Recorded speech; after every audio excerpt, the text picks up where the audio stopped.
안녕하세요. 반갑습니다. 오늘 참 행복한 날입니다.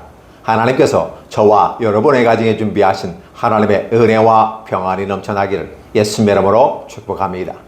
마가복음 1장 1절로 15절에 있는 말씀을 중심으로 당신에게 복음은 무엇인가? 라는 제목으로 말씀을 나누고자 원합니다. 우린 새롭게 복음서에 들어왔습니다. 복음서 중에 마가복음은 가장 적은 절수를 가지고 있으면서 시작점을 지칭한다 할 수 있습니다. 마가복음을 중심으로 읽으면서 마태복음과 누가복음, 요한복음을 함께 읽어나가면 시작이 어떻게 묘사되는가에 따라서 여러분들은 함께 통합적으로 성경을 이해할 수 있으리라 생각됩니다. 그러나 마가는 시작을 어떻게 합니까? 오늘 본문에 있는 것처럼 하나님의 아들 예수 그리스도의 복음의 시작이라 라고 시작합니다. 그러니까 하나님의 아들 예수 그리스도 복음의 시작이라고 선포하고 있습니다. 기본적으로 우리가 상대방에게 무엇을 설명할 때는 전제 조건을 깔아놓고 얘기를 하게 됩니다. 그래서 이러이러한 절차를 따라서 나는 이것을 이것이라고 얘기한다 라고 할 때 우리는 귀납법적인 방법을 통해서 얘기하기도 합니다. 그런데 오늘 마가는 시작하면서부터 선언적인 표현을 씁니다. 연역법을 쓰는 거죠. 하나님의 아들 예수 그리스도의 복음의 시작이라 딱 해서 선언을 해버립니다. 달리 말하면 하나님은 아들을 이라고 하는 표현을 쓰는데 그 아들은 누구냐? 예수 그리스도라는 거예요. 그러면 하나님과 예수 그리스도는 어떠한 관계 속에 있습니까? 대개 보면 아버지 아들 하면 아버지와 아들은 차이점이 있습니다. 그런데 아버지와 아들은 공통적으로 인간이라는 공통점이 있습니다. 하나님의 아들 예수 그리스도, 그러면 예수 그리스도는 하나님과 똑같은 분이시다 라는 표현을 쓰게 됩니다. 그래서 우리는 성삼위일체라고 삼위일체를 배울 때 우리 하나님은 한 분이시면서 세 분이고 세 분이면서 한 분이다. 권능과 영광과 능력에 있어서 결코 부족함이 없이 동등하시다라는 표현을 정상적인 신학을 공부한 사람이라면 알게 되고 정상적인 성도라면 이 정도는 알게 될 겁니다. 마치 아버지가 있고 아들이 있으면 아버지는 탁월한데 아들은 뭔가 부족한 것처럼 성자 예수님께서 아버지께 종속되어진 것 같은 느낌. 마치 이 땅의 문화를 가지고 하나님의 나라를 이해하려다 보니까 틀린 것 같지 않은데 뭔가 이상한 느낌. 그렇죠? 그래서 성경은 성령을 통해서 우리에게 이렇게 얘기하십니다. 하나님의 아들 예수 그리스도. 달리 말하면 하나님과 예수 그리스도는 영광과 권능과 능력에 있어 부족함이 없이 동등하신 분이신데 역할을 맡았는데 하나님 아버지가 있고 아들 예수님이 있다. 근데 그 아들 예수님은 그건 그리스도다. 근데 결론적으로 하면 하나님과 예수 그리스도, 즉 하나님과 그의 보내신 자 예수 그리스도를 믿는 자에게 영생이 있다고 하는 요한복음의 말을 빗대어 본다면 바로 하나님의 아들 예수 그리스도는 복음이다 라는 식이에요. 근데 그 복음의 시작이다라는 표현을 쓰면서 저와 여러분에게 선언하고 있습니다. 따라서는 이 제목을 통해서 첫 번째 시작하면서 제목을 잡았습니다. 마가복음에서, 즉 마가에게서는 하나님의 아들 예수 그리스도가 바로 복음이다. 그리고 예수님은 하나님의 아들이다. 두 가지 양면에서 얘기하고 있다는 겁니다. 여러분들은 어떻게 선언하십니까? 예수님을 믿으십니다. 그래서 여러분은 그리스도인이라 표현합니다. 그래서 기독교인이라 표현을 하기도 하고 그리스도인, 크리스천 이렇게 표현합니다. 맞습니까? 여러분 예수님 믿습니까? 라는 부분입니다. 예수님을 믿는데 그 믿는 그 예수님의 모습은 어떠한 모습이냐라고 했을 때 마가는 거침없이 얘기합니다. 하나님의 아들, 하나님의 아들이라는 표현을 쓰게 되고 그 아들은 예수 그리스도다라는 표현을 쓰게 됩니다. 그래서 그 예수 그리스도가 오늘 저와 여러분에게는 복음으로 시작되어졌고 그 복음이 어떻게 되는지 얘기합니다. 누가 같은 경우는 이 일들을 자세히 살펴본 나도 그러면서 앞에 기록된 성경들을 또 복음서들을 바라보면서 나름대로 정리하는 것 같은 느낌을 받습니다. 그래서 보다 더 체계적이고 논리적인 부분을 쓰는 것이 누가복음인 것 같습니다. 왜냐하면 누가 같은 경우는 헬라인을 중심으로 복음을 전파하다 보니까 그들은 상당히 똑똑한 사람이고 철학적인 논리 근거가 있어야 되는 거죠. 그러다 보니까 자세히 살펴서 기록을 함으로써 데오빌도 가카요라고 표현하지만 이 마가는 로마인들을 상대로 이 말을 썼습니다. 당시 로마인들 같은 경우 상당히 성질이 급한 사람들이고 그 짧은 시간 안에 그들에게 복음을 전파하는 건 확실한 느낌을 어떻게 주냐? 확 던져주는 것입니다. 그러니까 유대인들에게 쓴 마태복음 같은 경우는 하나님과 다윗의 자손 예수 그리스도의 세계라를 하면서 족보를 시작하면서 바로 그들의 역사를 가지고 들어와서 쉽게 예수님이 하나님의 아들이심을 표현하고 있습니다. 근데 마가는 바로 로마인들을 성질 급한 로마인들을 대상으로 너무 길게 끌면 또 역사적 뭐 근거 가지고 이야기하면 먹히지 않아요. 그래서 확실하게 들어갑니다. 확실하게 들어갑니다. 어떻게 확실하게 됩니까? 딱 던져놓고 봅니다. 핵심부터 던져놓고 봅니다. 하나님의 아들이 있다. 그 누구냐? 예수 그리스도다. 그래서 하나님과 아들 예수 그리스도는 동등한 분이신데 결국은 우리에게 복음을 주셨다라고 하는 거예요. 누구를 통해서? 예수 그리스도에서. 예수 그리스도가 복음의 시작이고 예수님이 전해준 게 복음이고, 그렇죠? 그래서 우리에게 들려지는 게 복된 소식이었다. 그럼 복된 소식이라는 단어가 우리에게 왔을 때는 그 복된 소식은 누구를 위한 복된 소식이었냐? 하나님에게 복된 소식이었을까요? 하나님은 자체가 복이십니다. 그렇기 때문에 그분은 복된 소식이 필요가 없죠. 그 자체가 복이니까. 복음이 필요한 사람들은 누구일까?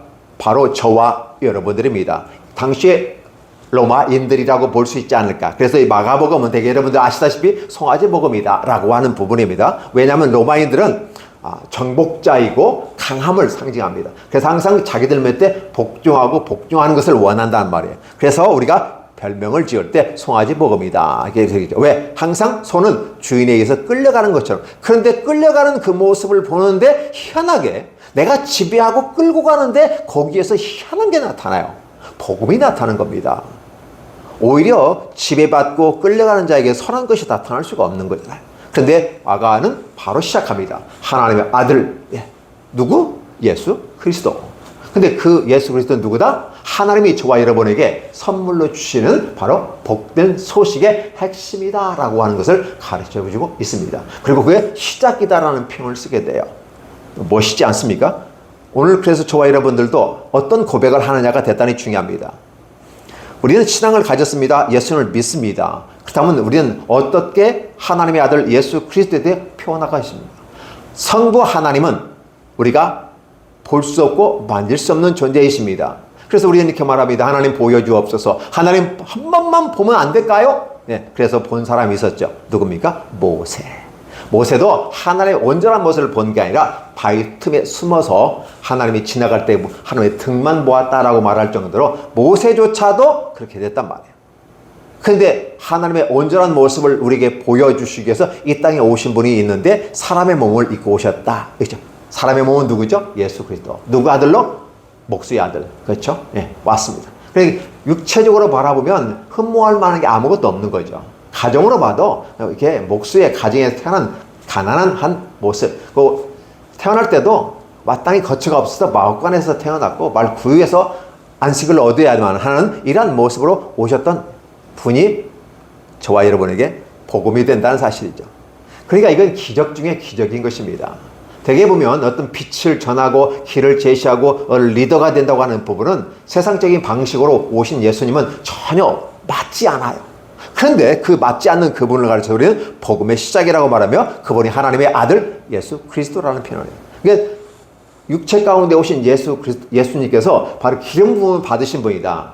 그리스도라는 말을 쓰게 돼요.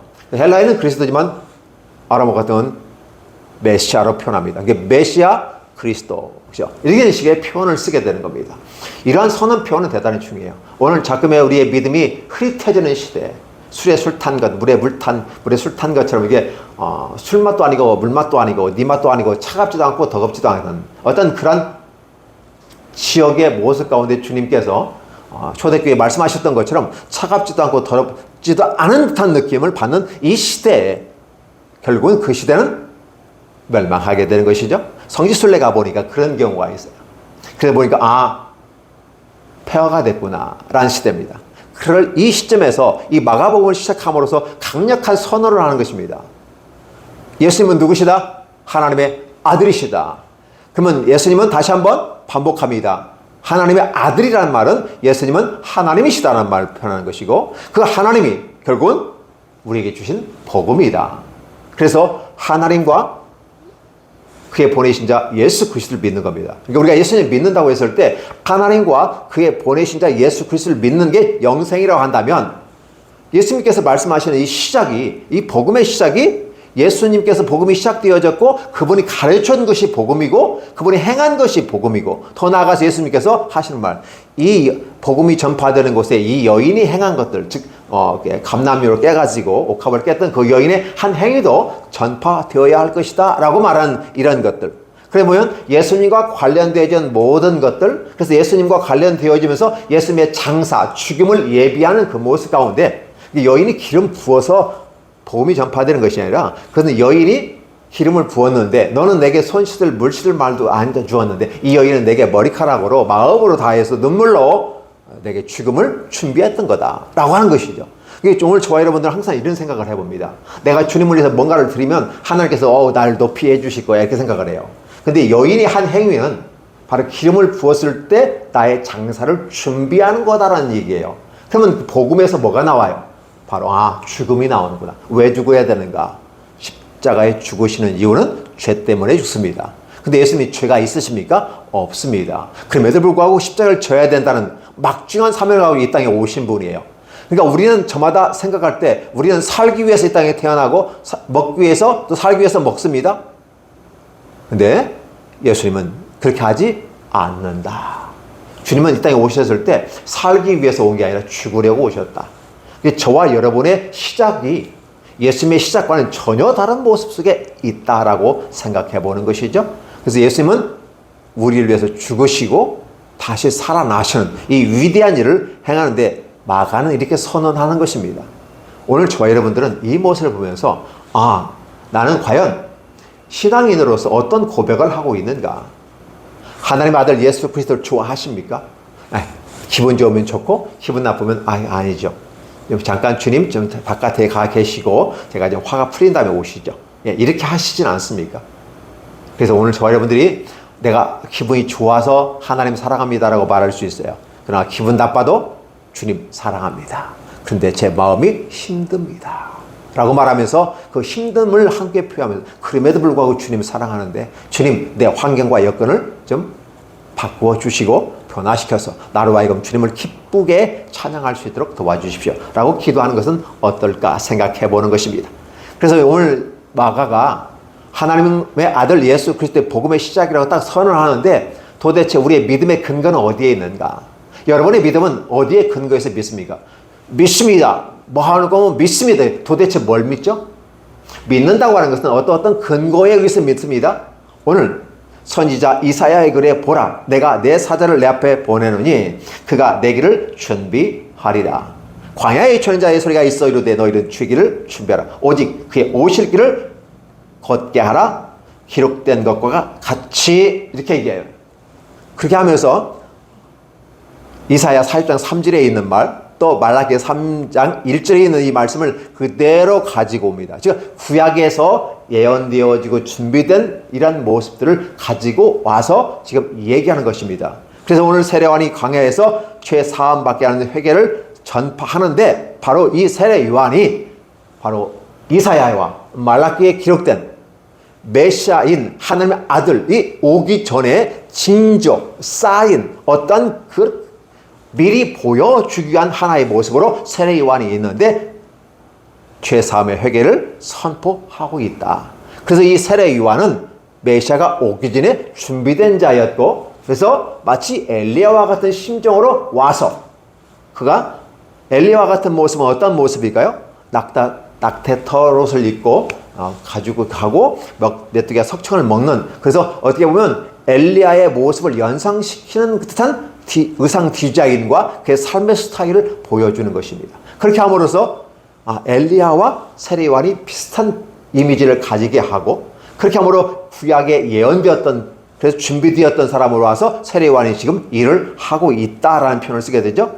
자, 유대 지방과 예루살렘 사람이 다 나와 자기 죄를 잡아가고 요단강에서 그에게 세례를 받으다. 왜 받을까요? 왜 세례를 받을까요? 갑자기 나와서 외친다고 세례 받습니까? 하나님이 준비된 자를 보내시는 겁니다. 그래서 이 땅에 어둡고 흑암이 있고 빛이 왔음에도 불구하고 바로 드러나지 않고 그래서 준비하면서 준비하는 스텝들이 있는데 그 스텝이 바로 세례 요한이었다는 것입니다. 그래서 많은 사람이 세례를 받으면서 세례라는 것을 인식을 시켜줘요. 구약에서의 죄를 씻는 작업들이 그 제사장에게 가서 또 정결의식을 하고 이러한 모든 것들을 제사로 말미암아 정결하게 구약이 됐지만 이제 구약과 신약의 한 새로운 모습으로 세례 요한이 나타나서 세례를 선포하는 것입니다. 그래서 이제는 정결케 하는 그 예식을 따라 하는 것이 아니라 회개, 리펜턴스, 회개하면서 바로 세례를 받습니다. 뭘로? 물로써 세례를 받는 겁니다. 이러한 모습을 보여주고 있죠. 그러면 보시기 바랍니다. 다 털옷을 입고 허리에 가죽띠를 띠고 메뚜기가 석청을 먹었던 그래도 어떻게 보면 야성이 있고 뭔가 좀 이렇게 대단해 보이지는 모습들, 그냥 얍상하고 곱상하고 예쁜 어떤 그런 모습이 아니라 야성이 있는, 그래서 광야에 외치는 광야에 외치는 자입니다. 그러면 광야라는 단어는 거칠다는 의미고 목소리가 걸걸할 것이고 옷는 입도 먹던 어떻게 해요? 엘리야가 연상되게끔 만듭니다. 그렇게 함으로써 그들 문화 속에 있는 사람들은 저분이 엘리야, 혹시 엘리야의 또 다른 선지자의 모습은 아닌가 이렇게 생각을 하며 세례 요한에게 앞에서 회개를 하고 세례를 받았다라고 하시는 거예요. 이런 모습을 그림을 그려주는 것이죠. 그런데 문제는 뭐냐면 세례 요한이 그 사람이 아니라는 거였어요. 그분은 준비하는 사람이다. 많은 사람들이 요한 앞에서 세례를 받으면서 세례 요한이 마치 메시아처럼 느껴지게 됩니다.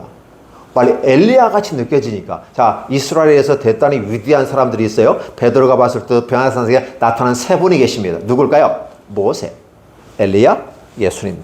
변화산성에서 세 분이 나타나셨어요. 엘리야가 나타났다는 것은 심각한 일이고 아주 기적적인 일이고 아주 획기적인 일이라는 사실이에요. 그런데 그렇게 왔던 세례 요한이 그가 뭡니까? 그가 전파하여 이르되, 자기를 전파하는 게 아니었어요. 나보다 능력 많으시니까 내 뒤에 오시나니 나는 급혀 그의 신발끈을 풀기도 감당하지 못하겠노라. 되게 딱 주인이 내려오면 종이 딱 내려와서 주인의 신발로 묶어줍니다. 그렇죠? 그 개념을 보시면 좋아요. 그러니까 예수님은 주인이시고 왕이시다. 그러면 당연히 딱 내려왔을 때 신하들이나 수종드는 자들이 와서 신발끈을 다 묶어주는 모습들. 그런데 이 세례 요한의 말을 보면 그 신하들이 하는 그 일조차도 감당할 수 없을 정도로 그는 위대하시고 높으신 분인데 나는 그 신발끈조차 풀거나 묶거나 그렇게 할 어떤 여건도 내게 주어지지 않았다라고 말합니다. 그래서 내가 지금 여러분들에게 세례를 물로 주는 것은 바로 그분이 오셔서 베푸시는 세례가 있는데 그것과 함께 여러분이 연상되기를 원하는 것이다. 지금은 너희들이 준비하는 작업으로서 의식을 통해서, 즉 물로서 내가 너에게 세례를 베푼다. 그러나 내 뒤에 오시는 이는 나보다 더 커서 이 물보다 더 강한 뭘로? 성령으로 세례를 베푸실 것이다. 자, 우리는 이 부분 속에서 물 세례와 성령 세례를 구별해 볼 수 있습니다. 자, 물 세례는 어떤 걸까요? 내가 예수님 믿었습니다. 내가 이제 예수님 앞에서 죄를 씻고 다시 새 사람으로 태어났습니다. 물속에 들어갔다 나오는 걸 침례라고 말하고 이런 상황이 발생하지 않기 때문에 때로는 다시 약식 세례를 줍니다. 그래서 성부와 성자와 성령의 이름으로 물 붙여줍니다. 자, 물속에 들어가고 나오는 것은 하나의 예식에 불과한 것이죠. 중요한 것은 그 예식을 하는, 그래서 약식 세례를 할지라도 물속에 들어갔다 나오는 죽음의 어떤 의식을 안 하고도 피부적으로 감각적으로는 더 느낄지 몰라도 그러나 믿음으로 말하면 약식 세례를 통해서 할 때 오히려 더 큰 은혜가 임할 수도 있다는 사실입니다. 침례든 약식 세례든 관계없습니다. 여러분이 믿음으로 받으면 그렇습니다. 아무리 침례를 한다 할지라도 믿음으로 행하지 않으면 아무 의미가 없다는 사실이죠. 그래서 물 세례는 내가 예수 믿었다는 의식으로서의 하나의 형식적인 의미에서 공포하는 성도들 앞에서 하는 세례입니다. 성령 세례는 내면의 세계요 구원받은 증거로서 오는 것입니다. 그러니까 외적인 모습이 물 세례라고 한다면 내적인 모습, 진짜의 모습은 성령 세례다. 예수 믿고 구원받았다라는 개념은 뭘 했다? 성령 세례가 우리에게 임하였다라는 것입니다. 성령 세례가 임한 우리에게 바로 물 세례를 받음으로써 입증하는 것이죠. 그런데 중요한 것은 성령 하면 뭔가 뜨겁고 뭔가 있어야 되는 것인가, 뭔가 화달짝짝 막 어떤 뭐가 있어야 되는 것처럼 느껴지는데 우리 성령 하나님은 비둘기같이 기름같이 고요하고 아름답게 잔잔하게 내면의 세계로 흘러버리는 이러한 모습 가운데 우리에게 임하시는 겁니다. 따라서 우리가 하나님을, 예수님을, 성령님을 모시는 이 상황들, 이러한 것들을 우리가 복음을 받았다고 말하는 것이고, 그랬을 때 우리는 어떻게 합니까? 성령 세례를 통해서 합니다. 물론 성령 세례가 또 성령 세례와 성령 충만을 우리가 좀 약간 구별을 해봐야 되는데, 성령 세례를 하나로 묶어서 해석하기도 하지만, 쉽게 말하면 우리에게 임하여서 구원받게 하는 게 성령 세례한다면, 성령 충만은 그 성령이 우리 안에 있는데 더 강한 역사로 말미암아 우리의 열망이 우리 속에서 성령으로 말미암아 뜨겁게 올 때 성령 충만하게 나타나, 이렇게 표현해 보는 것이 더 합리적일 것입니다. 따라서 성령 세례를 받은 우리가 예수 믿었다는 생각을 외적인 부분 속에 물 세례를 하게 되는 것입니다. 그래서 세례 요한의 행위와 예수님의 행위는 하나의 모습인데, 외적이냐 내적이냐라고 보실 수가 있습니다.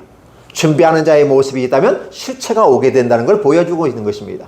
그래함으로써 이제 우리가 세례를 받고 구원을 받았다면 우리의 삶이 더 충만하게 가야 하지 않을까. 그래서 성령의 더 강력한 힘으로 우리에게 임할 때, 우리를 강권하여 나아갈 때 우리는 성령 충만 받았다라고 말하는 것입니다. 그렇죠? 이렇게 지금 설명합니다. 그래서 세례 요한이 아름다운 모습으로 지금 앞으로 오실 메시아를 준비하고 있었고, 그것이 바로 구약에 예언된 이사야와 말라기에서 기록된 내용의 근거에서 믿고 나는 선포했다고 말하는 것입니다.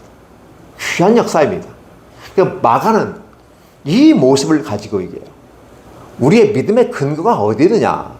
대개 보면 성경에서는, 시작에서는 그럽니다. 선지자들과 사도들이 전하여준 말씀에 근거해서, 이렇게 표현하거든요. 그래서 우리가 교회가 사도성을 얘기하게 되게 될 때, 사도들만의 사도성이 아니라 구약에서는 일종의 구약의 선지자들이 하나님의 사도성을 가진 거죠. 사도성이란 자체가 하나님의 보내신 자, 그렇죠?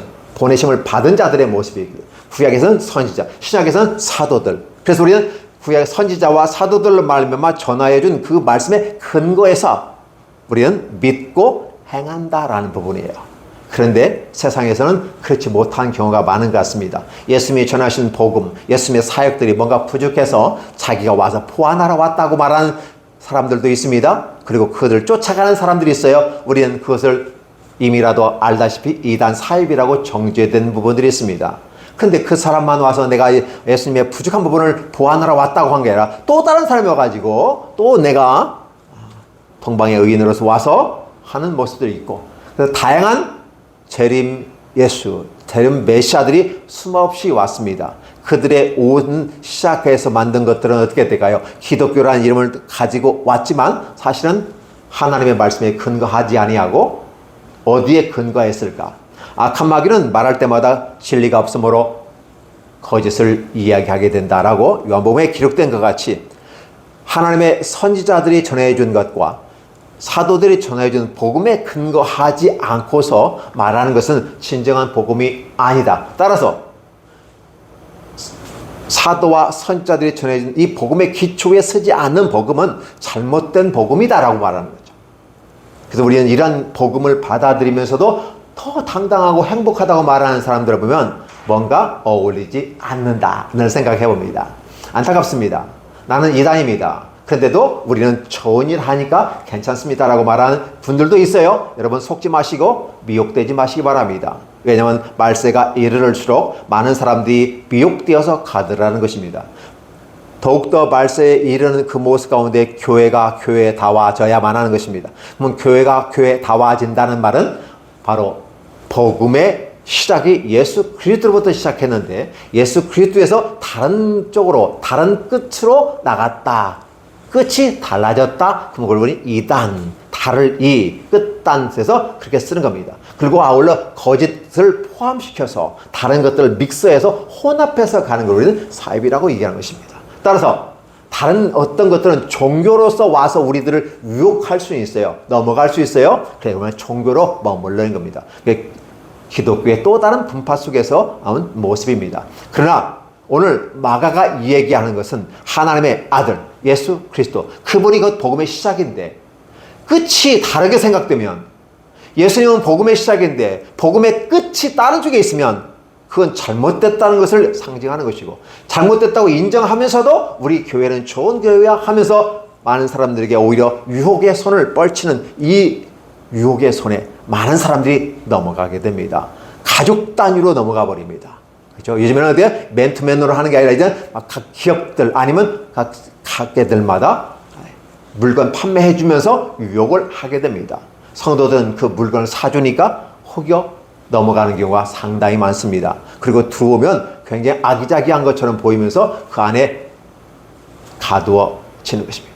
마치 미로 속에 갇히는 겁니다. 한번 들어가면 나오기가 쉽지 않은 것을 알 수 있을 것입니다.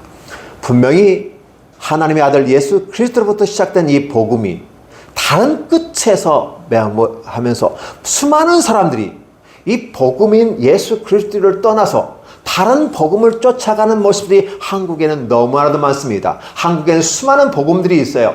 예수 그리스도의 복음 외에 또 다른 모습들로, 또 다른 종교의 모습들로. 근데 문제는 뭐냐면 예수 그리스도를 가장하고 끝이 다른 모습으로 다가오는데 그것을 모르고 가는 것. 우리는 이것을 히브리서는 미혹되었다라는 표현을 써서 한번 정리해 보는 것입니다. 마가는 분명하게 전합니다. 선지자 이사야의 말씀과 같이 바로 그 사람이 누구다? 세례요한이 와서 지금 세례를 베풀고 있고 그것은 준비하는 작업이었고 진짜 본 게임은 메시아가 오시는 것이다. 그때 예수께서 갈릴리 나사렛으로부터 와서 요단강에서 요한에게 세례를 받으셨다. 예수님은 세례받을 만한 어떤 분이 아닙니다. 그럼에도 불구하고 인간의 육체를 가지고 오셨기 때문에 모든 인간이 하는 행위를 겸손하게 그대로 준행하셨다. 그러니까 때로는 예수님께서 이 말을 합니다. 다른 성경에서는 내가 이렇게 하는 것, 이게 세례요한이 내가 당신에게 세례를 받아야 하는데 어찌 당신이 내게 세례를 받으시려고 오십니까? 그랬더니 주님께서 말씀하십니다. 이렇게 하는 것이 모든 사람의 규례와 규칙에 따라 합당하다. 준행하라. 그래서 예수께서 오히려 세례요한에게 세례를 받으십니다. 그리고 비로소 그가 물에 들어갔다가 나올 때 물에서 올라오실 때 하늘이 갈라졌다. 이 갈라짐이라고 하는 건 어떻게 될까요? 마치 구름이 이렇게 있다가 구름이 갈라지는 같은 느낌을 받습니다. 그런데 문제는 하늘이 갈라졌다. 자, 하늘이 갈라집니다. 뭔가가 지금 감추어진 것이 드러나는 느낌입니다. 그러니까 예수 그리스도는 이 땅에 오셔서 하나님의 세계를 열어버리는 것입니다. 여기서 하늘이 갈라진다는 말과 나중에 예수께서 십자가에 죽으시고 할 때 다윗 성전에서 뭐가 합니까? 솔로몬 성전에서 휘장이 찢어지는 사건을 여러분 기억하실 것입니다. 감추어진 세계가 열려집니다. 무엇으로 말미암아? 예수 그리스도로 말미암아. 그래서 예수께서 세례를 받으신다는 말은 죽으셨다가 살아난다는 말을 얘기하는 거예요. 죽으셨다가 올라오신다는 것은 부활하시는 모습으로 바라본다면 예수께서 부활해 오시는데 어떤 역사가 나타나요? 바로 하늘이 갈라집니다. 하늘이 갈라진다는 것은 성전, 지성소와 성수 사이에 휘장이 있었는데 이 휘장이 갈라짐으로써 인간이 직접 하나님께 갈 수 있는 길로 나가요. 그리하면서 나타나는 게 성령이 비둘기같이 자기에게 내려오심을 보이시더니 이렇게 표현하거든요. 이런 역사가 다른 사람이 세례받을 때는 전혀 없었습니다. 그런데 예수께서 세례받으시고 올라오신 사건을 보면서 앞으로 어떤 일이 발생할 거다. 예수께서 십자가에 못 박혀 죽으시고 부활하시는 그 순간에 하나님의 복음은 인간으로 하여금 하나님께 직접 나아갈 수 있는 길을 열어놓는 것이다. 그 나아갈 때 우리가 연약하고 부족하니까 성령 하나님이 우리를 이끌고 하나님의 나라로 가게 되는 것이죠. 이런 모습을 그림을 함께 그려보실 수 있습니다. 하늘로부터 소리가 납니다. 뭐라고 납니까?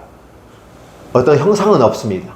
근데 소리가 나는데 너는 내 사랑하는 아들이라. 내가 너를 기뻐하노라. 이 소리가 들리는 것입니다. 이 소리를 누가 들었을까요?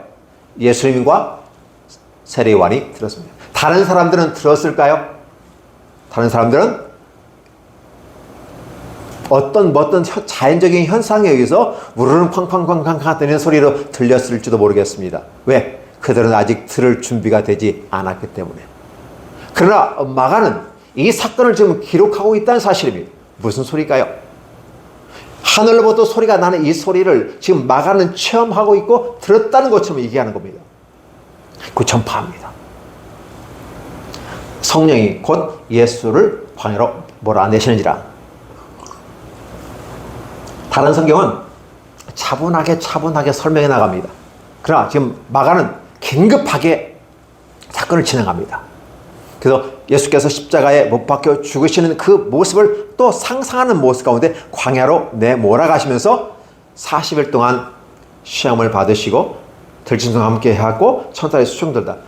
간략하게 그러니까 성질 급한 로마인들에게 긴박감을 가지고 어떻게 이렇게 팍팍팍팍 지나가는데 배치되는 세례요한과 예수 그리스도, 세례요한의 물세례, 예수님의 성령 세례, 그리고 역사에 진행되는 과정 속에서 기가 막히게 갑니다. 그러니까 이 말씀을 읽는 로마인들은 와, 굉장히 멋있다, 긴박감이 있다, 박진감이 있다, 와, 생명력이 있다, 이런 것을 느끼게 되는 것입니다. 자, 문제는 그렇게 하였던 세례요한이 드디어 잡히게 되는 상황이 발생합니다. 너무 사건이 추격해서 팍팍팍 지나갑니다. 막 스킵해서 가는 것 같습니다. 자, 요한이 잡혔습니다. 감옥에 갇혔습니다. 그렇죠? 헤로디아의 그 딸의 문제에 이 헤로디아를 향해서 한 얘기입니다. 그리고 그 손에 요한이 나중에 죽게 되는 모습을 여러분들은 성경을 읽으면서 아시게 될 겁니다. 바로 세례 요한이 결국 목이 잘라서 죽습니다. 예수님은 십자가에서 죽습니다. 그러니까 세례 요한을 가르쳐서 예수님은 추후에 이런 표현을 쓰게 되죠. 여인이 낳은 자 중에서 세례 요한보다 큰 이가 없느니라 라는 표현을 쓰게 돼요. 세례 요한의 삶은 어떻게 보면 메시아 예수 그리스도를 위해서 준비하고 메시아가 딱 짜자짠 하고 주인공으로서 등장했을 때 역사의 이슬로, 형장의 이슬로 사라져버리는, 마치 예수 그리스도께서 죽으시기 위해서 이 땅에 오시는 전형적인 모습을 보여주고 있어요. 그래서 세례 요한의 모습과 그래서 예수님은 동질을 한 느낌을 가지고 세례 요한을 굉장히 높게 여겨줍니다. 그런데 말입니다. 하나님의 나라에서는 어린아이 하나를 할지라도 이 세례 요한보다 더 크다고 표현하고 있어요. 이 표현을 보면 세례 요한이 어떻게 됩니까? 사역자의 모습을 그대로 보여주고 있다라는. 그래서 세례 요한과 예수 그리스도의 아름다운 모습을, 이제 세례 요한이 잡혔다는 말을 쓰게 돼요. 그럼 세례 요한은 메시아가 와서 본격적인 사역을 하니까 결국은 역사의 이슬로, 형장의 이슬로 사라져야만 하는 입장에서 감옥에 갇히는 수순이 들어가고, 그 다음에 드디어 이제 세례 요한은 목이 잘라지는, 쟁반 위에 올려서 헤롯 앞에 가져다 오는 이런 모습으로 전락합니다. 자, 그 후에 예수께서 갈릴리로 오셔서 하나님의 복음을 전파하셨다. 그러면서 하신 말, 때가 찼다. 때가 찼다는 말은 무슨 말일까요? 하나님의 구원 역사의 시작이 됐다. 때가 찼다는 것은 복음이 드디어 드러나게 된다. 그동안의 구약에서 복음이라는 사실은 앞으로 오실 메시아를 바라보고 있었고, 앞으로 오실 메시아는 그 누군지 모르지만 아브라함과 다윗에서는 예수 그리스도의 세계라고 표현했기 때문에 그분이 누군지는 모르겠는데 메시아가 탄생하고 또 성장해서 귀한 사역들을 감당하는 그 시점에 이르렀을 때 비로소 때가 찼다. 구약에서는 뭔가 봉인된 것 같은 느낌을 받습니다. 신약에서는 드디어 오픈합니다. 하늘이 갈라집니다. 휘장이 갈라집니다. 그렇죠? 때가 찼습니다. 드디어 복음이 시작되는 것이죠. 그래서 하나님의 나라가 가까이 왔다. 지금 하나님의 나라가 가까이 왔다는 말은 뭘까요? 진짜 하나님의 나라가 왔다는 말을 할까요? 그 하나님의 나라는 곧 예수 그리스도를 얘기합니다. 예수 그리스도께서 이 땅에 오셨고 복음이 시작됐다는 이 말이 하나님의 나라가 가까이 왔다라는 부분이에요. 하나님의 나라는 마치 공간적인 개념을 갖고 있기 때문에, 자, 회개하고 복음을 받고 믿는 자들이 비로소 들어갈 수 있다라는 개념을 갖고 있는 거죠. 공간적인 개념을 같이 얘기했지만 진짜 하나님의 나라는 예수 그리스도를 이야기하고 있다라고 볼 수 있죠. 그래서 예수님의 첫 번째 사역들 갈릴리 해변으로 지나가시면서 복음을 전파하는데 함께 할 사역자들을 부르시는 작업들이 펼쳐지게 되는 것이죠. 이게 16장으로 이어집니다. 그러면 15장까지만 우리가 보면 하나님의 때가 찼고 하나님의 나라가 가까웠으니 회개하고 복음을 받아라. 세례 요한도 시작하면서 회개의 세례를 베풀었다라는 부분이죠. 물세례로 말미암아 수많은 사람이 회개하고 구원받는 이 사건이라 한다면 앞으로 오실 성령은 물세례를 받고 의식 행위를 하는 모든 이들에게 예수 그리스도로 말미암아 성령 세례를 주시는 것이죠. 그러면 물세례가 먼저인가 성령 세례가 뭔가 이거 따지는 사람도 많이 있어요. 중요한 것은 물세례가 예수님의 성령 세례보다 먼저라고 말할, 이게 순서가 먼저인 거 아니야? 이런 식으로 이제 따지기도 하는데요. 중요한 것은 순서상에서 문제가 아니라 통합적으로 보는 시야를 가지셔야 됩니다. 결국은 세례를 받으러 온 사람들은 이미 그들에게 성령 세례가 임하였다고 보는 것도 맞을 수도 있습니다. 왜냐하면 하나님께 나오는 자는 하나님이 이끌지 아니하면 나올 수가 없겠다라고 말하기 때문에 결국은 그들은 성령의 인도하심을 받아 나왔고 세례 요한으로부터 외적인 물세를 받았을 것이다 라고 추측을 하는 것도 맞습니다. 이런 부분 속에서 우리가 생각하면서 성령 세례는 바로 그들 내면에 이미 있다. 그래서 성령 세례 받은 모든 사람들에게 외적인 물세례를 통해서 그리스도인이라 선포를 하게 되는 것이고, 그런 말미암아 이제 진정한 성령님과 함께하는 모습이 펼쳐지게 되는 것이죠. 하나님의 나라는 결국은 회개하고, 근데 왜 회개가 갈까요? 왜 회개일까요? 바로 에덴 동산에서 죄를 지었고 쫓겨난 자들입니다. 그러면 자, 쫓겨났으면 다시 들어가야 하지 않을까요? 다시 들어가려면 어떻게 돼요? 문제를 해결하고 들어가야 됩니다. 죄를 지었으니까 들어가려면 찢고 들어가야 돼요. 찢고 들어간다는 말이 세례와 연관되어졌고, 그것은 바로 회개하는. 그러면 우리가 죄를 씻는 것은 물로 씻으면 찢어집니까? 아니죠. 그런데 말로 죄는 피로 씻어야 되는 거죠. 근데 피로 씻는 이 작업은 앞으로 오실 메시아 예수 그리스도의 십자가에 못 박혀 죽으시고 살아나심으로 말미암아 확증이 되는 것이었는데, 문제는 뭐냐면 저와 여러분들이 언어로 회개를 해야 됩니다. 근데 회개는 말만 잘해서 되는 것 아니잖아요.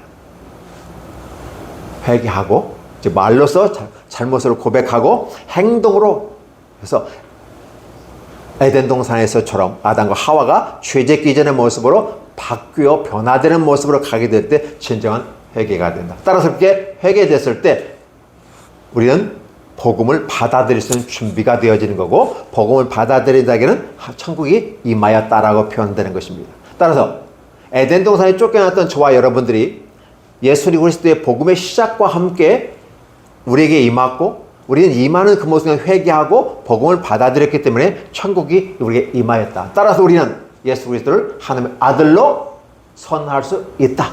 그래서 오늘 저와 여러분들에게 복음은 당신에게 무엇입니까? 라고 했을 때 바로 복음은 하나님 아들 예수 그리스도께서 우리에게 주신 것인데, 예수 그리스도로 시작해서 예수 그리스도께 가르쳐 주신 것과 그가 행하신 것들, 그리고 아울러서 복음이 전파되는 모든 가운데 그리스도의 십자가를 상징하는 바로 마리아의 옥합을 깨어 부순 이 사건도 전파되는 것도 복음 속에 들어가는 이런 모습을, 그래서 예수님의 죽으시고 살아나시는 것이 결국은 여러 가지 모습의 복음의 핵심이라고 표현한 것이고, 그 죽으심과 살아나시는 표현이 물속에 들어갔다 올라오시는 이 모습으로 우리가 해석을 해본다면, 하나님의 나라는 회개하고 복음을 받아들임으로써 우리가 하나님의 백성이 되고 아들이 될 수 있다. 그리고 그 부분은 바로 예수 그리스도께서 시작하신 것이다. 그런데 예수께서 복음을 시작하셨는데 이것을 끝부분에 가서는 다른 모습으로 다른 복음을 주장하면서 자신이 메시아라고 한다면 그것은 분명한 사실 중에서 이단이고 사입일 수밖에 없고 거기에는 구원이 있을 수 없는 모습이다 라고 하는 것을 분명하게 제시해 볼 수가 있을 것 같습니다. 오늘 마가복음 1장 1절로 15절을 가지고 함께 당신에게 복음은 무엇입니까? 라고 말하는 이 모습은, 마가가 이렇게 선언했다면 당신은 이 마가가 전한 이 모습을 가지고 무엇이라고 당신의 스타일로 복음을 표현해 볼 수 있습니까? 라고 질문을 던지는 것으로서 설교를 마치겠습니다. 기도합니다. 하나님 감사합니다. 고맙습니다. 복음서를 시작하면서 설레입니다. 복음서를 읽으면서 흥분이 됩니다. 왜냐하면 이 복음서를 기록한 마가가 어떠한 마음과 어떤 심령을 갖고 이것을 기록하고 있는지, 그리고 그가 박진감 있게 이 논리 전개를 서술해 가면서 하나의 그림을 그려보는데, 세례 요한과 예수 그리스도를 함께 병행하면서 세례를 통해서 물세례와 성령 세례를 비교하고 이 과정 속에서 진정한 복음이 시작되었다는 사실, 그리고 우리의 믿음은 결코 인간에 의해서, 세상 것에 의해서 출발하는 것이 아니라 구약의 말씀에 근거하고 선지자들이 전해준 말씀에 근거하고 사도들이 함께 예수 그리스도를 만나서 함께 우리에게 전해준 이 모든 것에 기초한다고 하는 우리의 믿음의 근거를 다시 한번 확인해 볼 수 있는 아름다움이 되게 해주시고, 아울러 우리의 믿음이 마가가 전했던, 마가가 바라보는 복음에 대해서 이렇게 얘기했다면 오늘 이 시대를 사는 목사로서, 장로로서, 권사로서, 안수집사로서, 집사로서, 일반 성도로서 우리 어린 아이들의 입장에서 나는 무엇라고 복음에 대해 설명할 수 있을까를 스스로의 생각과 스스로의 말씀, 스스로의 언어로 표현해 볼 수 있는 놀라운 축복이 있게 하여 주시옵소서. 예수님의 이름으로 기도하옵나이다. 아멘.